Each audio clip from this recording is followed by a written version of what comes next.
berdiri. Ngaturang panjali umat. Sebelum mulai pembelajaran pada hari ini adalah kita berdoa. Berdoa dipersilakan.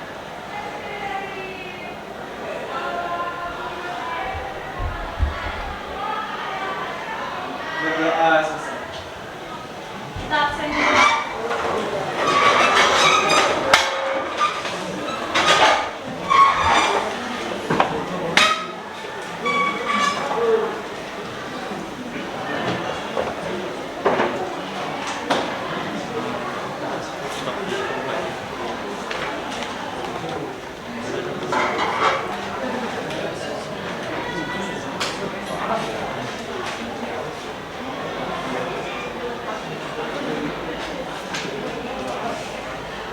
Hadir semua ya? Ada yang belum datang? Pak, tuh kan? Tuh.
1 menit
sini.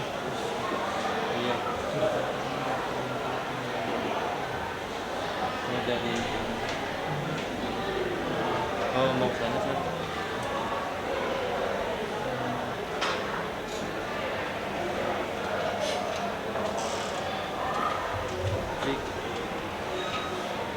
Oh ya, sebelumnya volumenya ini diubah dulu menjadi gramnya, dikali dengan 1 gram per mol. Lalu ini sama ini dicoret jadinya 50.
Sana enggak bawa pendempanan ada Pak, kalau di Zoom sana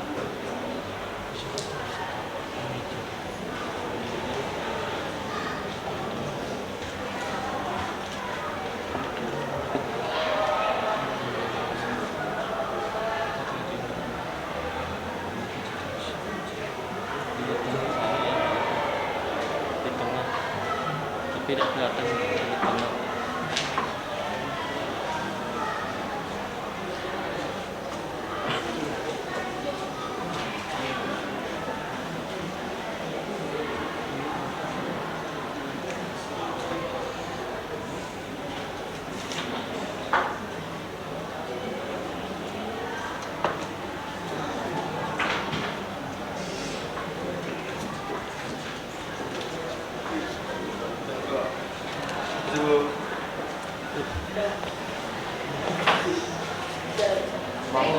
Jadi dari kelompok kami mendapatkan hasil min 2,19768.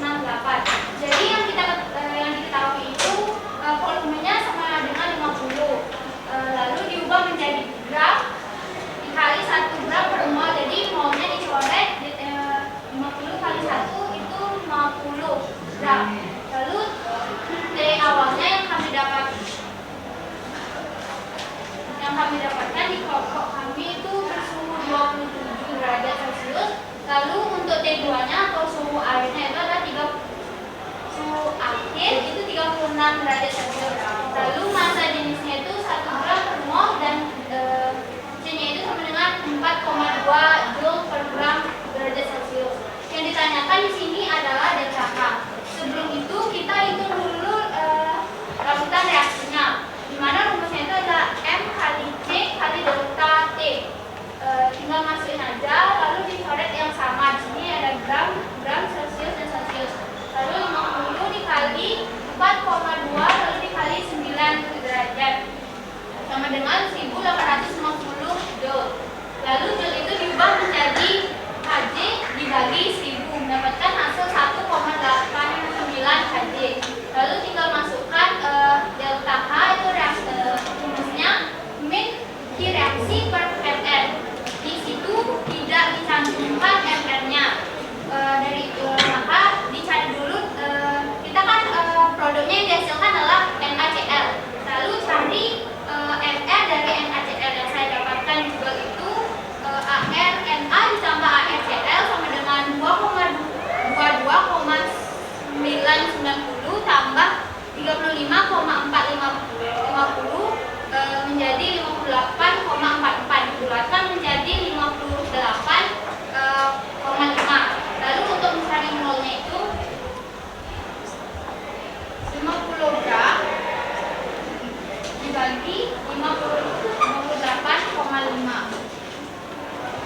per mol.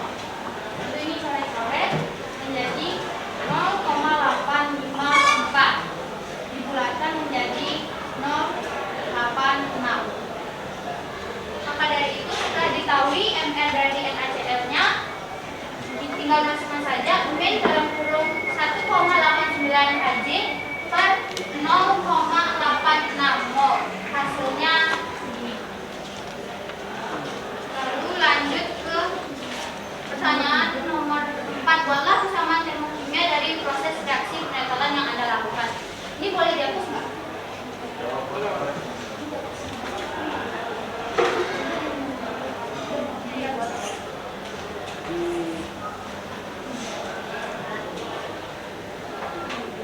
Maaf, berantakan ya. Ada yang bantu di depan.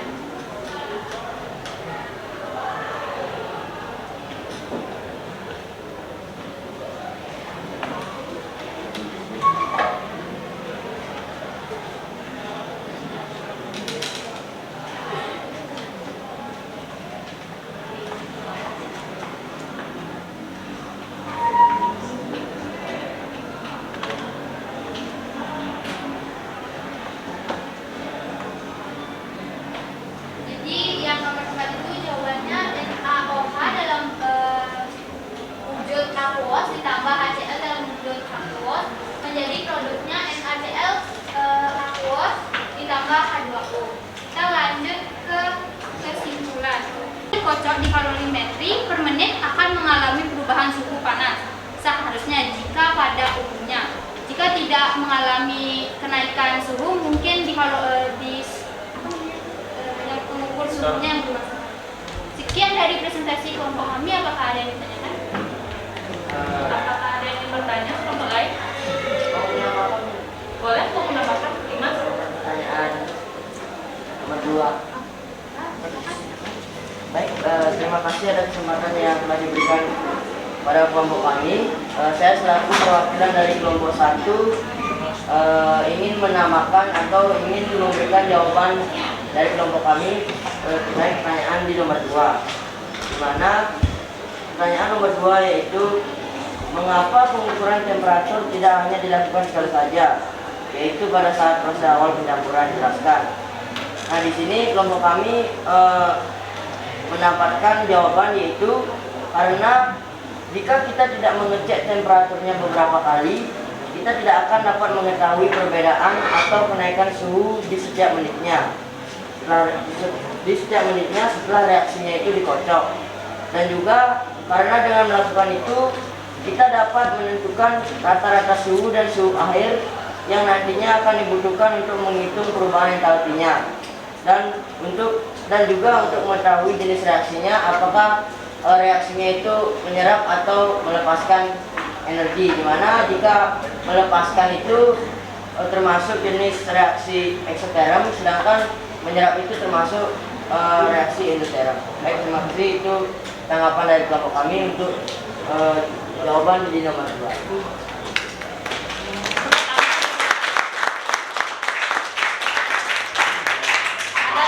Mau menambahkan atau bertanya sama kelompok? Ya? Baik, terima kasih atas kesempatan yang diberikan kepada saya. Sebelumnya perkenalkan, nama saya Kadasi Prasiti. Di sini saya ingin bertanya pada soal nomor 4, yaitu yang disuruh kan persamaan termokimia. Tapi yang dibuat Eri itu nggak ada delta H-nya. Itu seharusnya isi apa emang nggak isi? Terima kasih.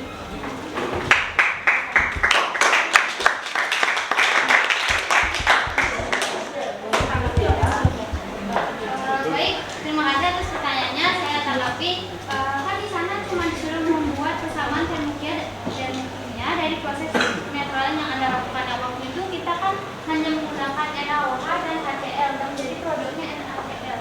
Maksudnya tidak menggunakan delta H. Ya kan kita udah buat Yang dari yang hidrogen kan kita udah nemuin delta H-nya. Itu memang nggak dimasukin ke sana apa? Yang benar ininya tidak ya, menggunakan kan dari penetralan yang Anda lakukan itu kan kita udah melakukan ini apa namanya Perhitungan. perubahan entalpinya. Iya. Baik, itu kesalahan dari saya karena saya lupa masuk ini. Maaf ya. Masuk lagi. Karena kita tambahinnya. PPL.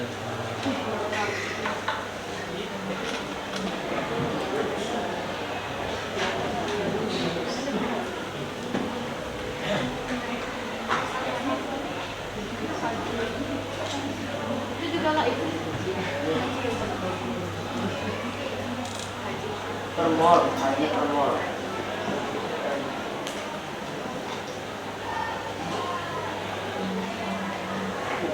Baik, terima kasih untuk Asti sudah mendengarkan untuk kelompok kami. Baik, ada lagi? Ada lagi yang mau bertanya? Namanya? Ya, kelompoknya itu.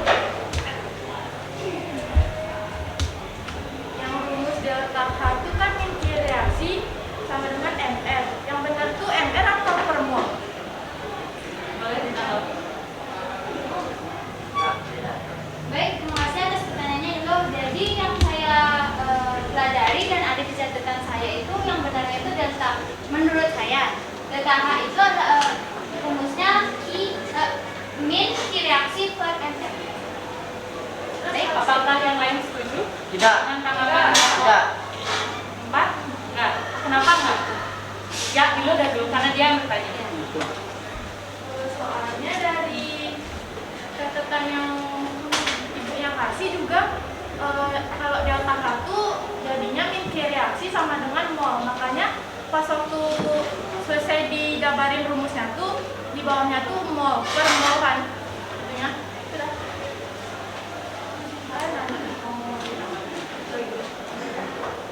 Ibu ya yang nanggapi ya. Yang ditanyain sama Ilo bener. Rumusnya bukan MR. Kalau MR apa satuannya? Nggak ada satuan. Oke, MR masa nggak ada satuan? Gram per mol. Gram per mol. Kalau ini dibuatnya MR, berarti kan nggak bisa mencapai kilojoule per mol kan? Oh iya. Berarti rumus yang benar di sini apa? Per apa dia? Mol. Per jumlah mol zat yang di sini ya. Agak keliru sedikit nggak apa? Jumlah mol zat. Kalau yang ini Mg ini apa? Massa jenis. Kan massa jenis ini untuk apa dia fungsinya ada di sini? Untuk mengubah volume bukan. Berarti kamu kan udah cari tadi yang M itu kan? Oh. Berarti M-nya itu deh kamu masukin. Kalau misalkan di sini ada kelirunya, rumusnya salah, tapi yang dimasukinnya benar. Mol yang dimasukin di Iya. situ kelirunya ya, kelompoknya ya, apa ya? Ada lagi yang mau nanya? Atau menambahkan dari kelompoknya?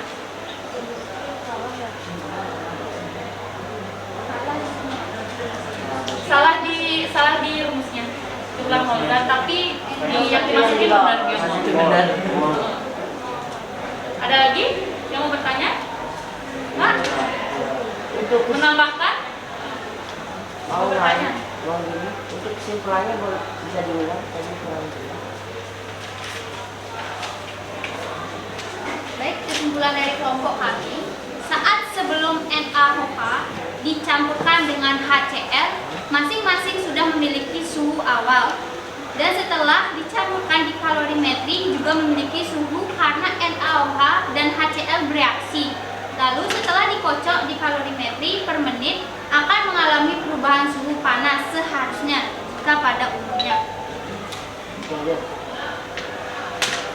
Dimas mau menambahkan? Mau menambahkan? Kemarin ya, Boleh? Oh, berdiri.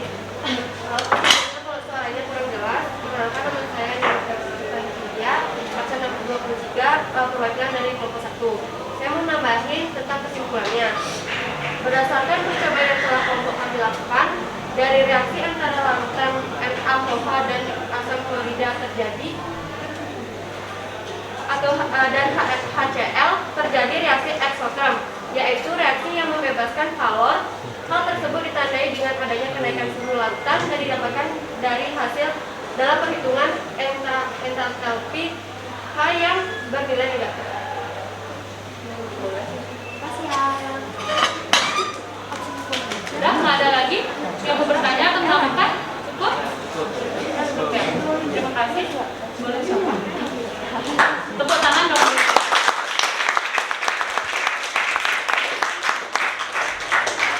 Makasih untuk kelompok 4 ya. Kelompok 4 tadi udah bagus sekali, jawabannya udah mendekati sama yang benar, walaupun masih ada keliru sedikit-sedikit nggak apa, wajar.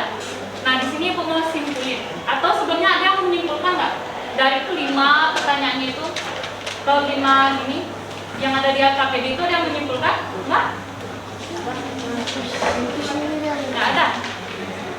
Atau Ibu Daya, jawab ya satu-satu dulu ya.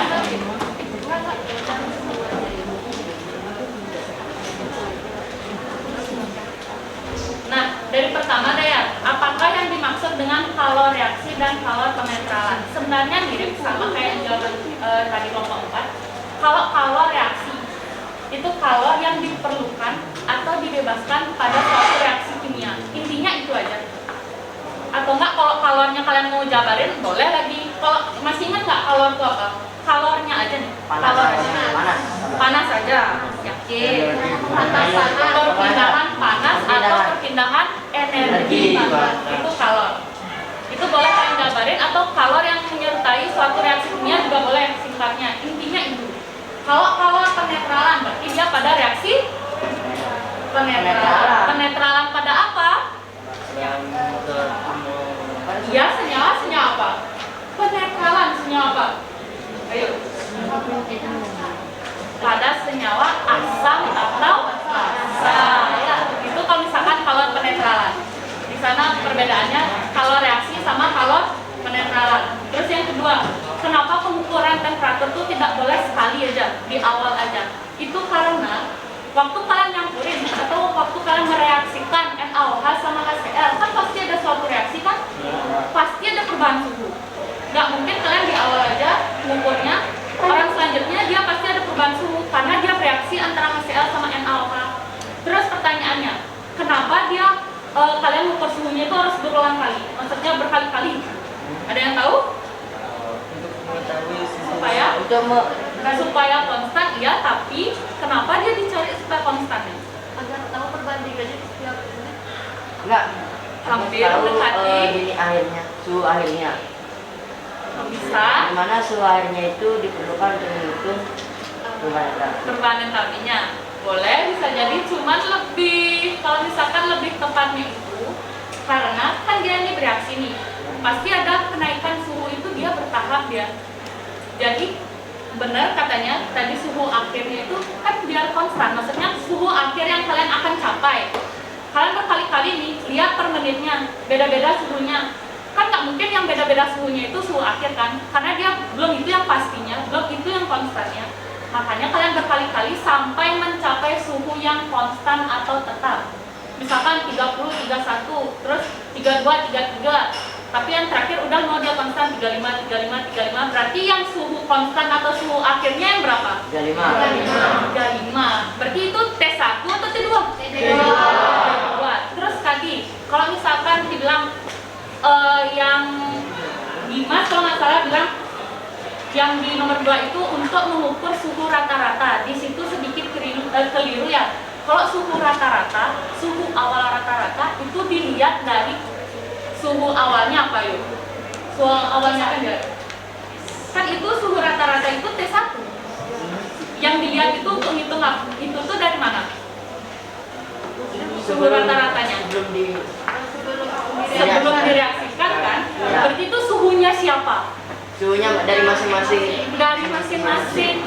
Jadi bukan yang berkali-kali itu bedanya. Kalau suhu rata-rata itu yang suhu awalnya NaOH sama HCl. Itu yang kalian rata-ratain dapat T1. Kalau kalian nggak dari eksperimen, nanti kalian nggak dikasih data sekundernya. Misalkan suhu awal NaOH dihitung sekian, suhu awal HCl dihitung sekian, didapatkan sekian. Nah dari situ kalau kalian nggak eksperimen, caranya cari T1-nya dari suhu rata-rata. Suhu rata-rata itu dari suhunya NaOH sama HCl dirata-ratain kalian. Nanti kan caranya rata-ratanya biasa suhunya NaOH tambah HCl bagi 2. Itu suhu rata-rata. Nanti itu sudah dapat suhu awalnya. Kalau nggak eksperimen, kalau eksperimen gimana caranya? Pas baru dicampurin itu kalian ukur suhunya, itu udah suhu awalnya T1-nya. Kalau dari perhitungan caranya pakai suhu rata-rata. Di situ keliru dikit ya Dimas ya. Terus yang nomor 3, di sini ada keliru penyebutan dikit. Ini dibacanya apa? Mana? Mililiter. Mililiter, bukan mol. Itu sedikit keliru ya bacanya, tapi sisanya perhitungannya udah benar caranya. Nah di sini kilarutan baca, kilarutannya. Terus tadi ada pembulatan juga yang agak keliru. Gimana ya?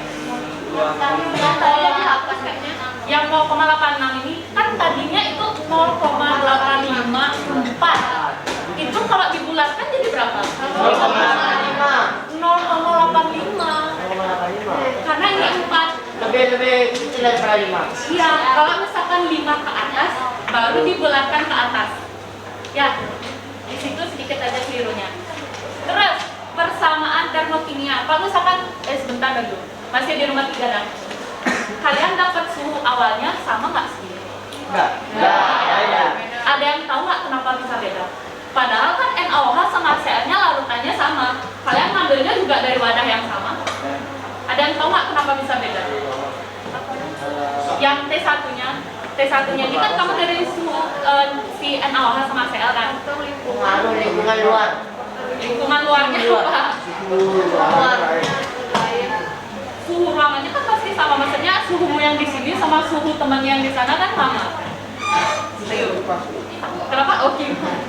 Dia coba ada yang di belakang. Mungkin karena misalkan kayak kelompok 1 dia kan udah duluan ngambil, jadi udah duluan di apa namanya diukur. Sedangkan kami itu lebih terakhir ngambil, jadinya suhu yang kami dapatkan juga berbeda dari yang di awal sama yang pas kami di akhir.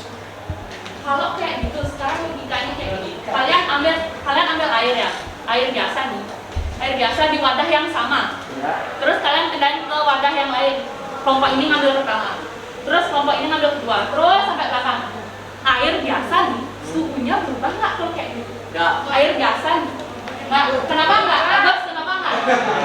Ayo, paham kita. Logikanya kayak gitu ya. Jadi karena apa faktornya bisa beda-bedanya? Yang pertama faktor kesalahan baca bisa jadi di termometer kalian salah baca bisa jadi. Yang kedua termometernya, jadi kesalahan bisa ada di alat. Ibu pernah bilang kan kalorimeter tuh bisa membuat praktikum itu gagal karena kesalahan dari alatnya, kualitasnya sudah menurun. Sama kayak T1. Kenapa kalian bisa beda-beda dapatnya? Padahal larutannya kalian ngambilnya sama, di tempat yang sama. Gelasnya pun nggak ada yang satu panas, satu dingin, satu gimana, nggak ada, kan sama semua suhunya. Itu bedanya karena itu. Bisa jadi di termometernya atau di kalorimeternya. Kan kalian ukurnya pas di kalorimeter, bukan yang pas di kalian pindah dulu ke gelas kimia, kalian reaksiin baru kalian masukin ke kalorimeter, kan nggak kayak gitu. Bisa di kalorimeter. Terus soal yang nomor 4, tadi bagus banget, udah dikoreksi. Yang soal kurang delta H-nya nggak dibuat. Syarat utama, syarat intinya, yang persamaan termokimia kan kalian udah catat kan? Iya, ada syarat-syarat. Perbedaan persamaan termokimia sama persamaan kimia biasa apa? Ada hanya. Ini yang sangat membedakan antara persamaan kimia biasa sama termokimia. Kalau misalkan ditanya persamaan termokimia suatu reaksi apa, nggak selalu penetralan, misalkan pembentukan ini, penguraian ini, tetap delta H-nya harus dibuat persamaan termokimia. Nggak peduli reaksinya apa. Kalau reaksinya udah pasti harus dibuat reaksi apapun itu ya. Bedanya di sini. Ini yang harus dibuat. Dapat itu boleh dilanjutin menit selanjutnya sampai kamu mencapai suhu konstan atau tetap. Iya, nggak dibatasi kan, soalnya dari prosedurnya juga hingga suhu menunjukkan angka yang konstan atau tetap. Udah? Ada yang mau ditanya lagi? Kan ibu bilang yang mengerti yang di satunya lawannya itu kan alatnya. Gimana caranya kita tahu kalau praktek yang kita lakukan itu berhasil apa enggak, kan kita nggak tahu. Kalau misalkan kayak gitu, sebenarnya itu dilakukan tes dulu sama alatnya deh. Kalau nggak salah, di praktikum sebelumnya ada yang pakai praktikum juga. Itu termometernya banyak yang salah. Misalkan ini suhunya segini di larutan ini, pas di larutan panas tuh tiba-tiba zut kayak gitu. kayak nggak bagus pengukuran termometernya. Sebenarnya dilakuin tes dulu. Apalagi sama termometer, kan termometernya yang kuncinya kan di sini kayak gitu. Di tes dulu, dicoba dulu satu-satu, bagus nggak semua nih alatnya kayak gitu. Tapi kan kita juga kekurangan kan di sini alatnya. Mau gimana lagi kan gitu. Terus ada lagi yang ditanya? Ya, terima kasih. Enggak. Yang lain ada yang nanya? Sudah jelas. Yang lainnya?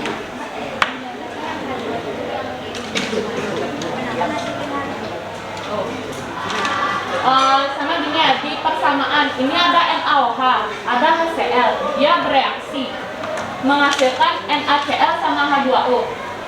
Kalian mikirnya H2O ini lepas juga atau dihasilkan juga, ya kan? Hasil samping bisa mungkin NaCl dalam bentuk aquos. Kalian masih ingat nggak aquos itu apa? Larutan. Berarti NaCl ini dia terkandung dalam air kan? Ya. Dalam larutannya. Makanya di sini H2O ini ada. Itu maksudnya. Oh, Iya kan? Karena kan dia NaCl dalam larutan larut air, larut aquades. H2O ini pasti ada juga jadinya. Nggak mungkin nggak ada. Gimana jadinya orang dia larutan nih NaCl-nya? Kayak gitu. Ya. Ada lagi yang mau tanya? Nggak? Pas? Pas ya? Oh, orang pas. Kalian pokoknya paling pas loh ya. Kalau kayak gitu kita akhiri dah sampai sini ya.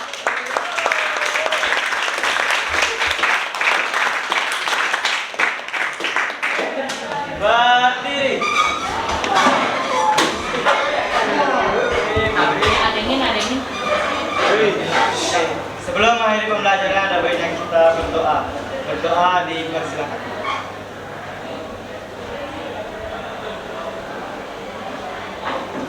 Berdoa selesai.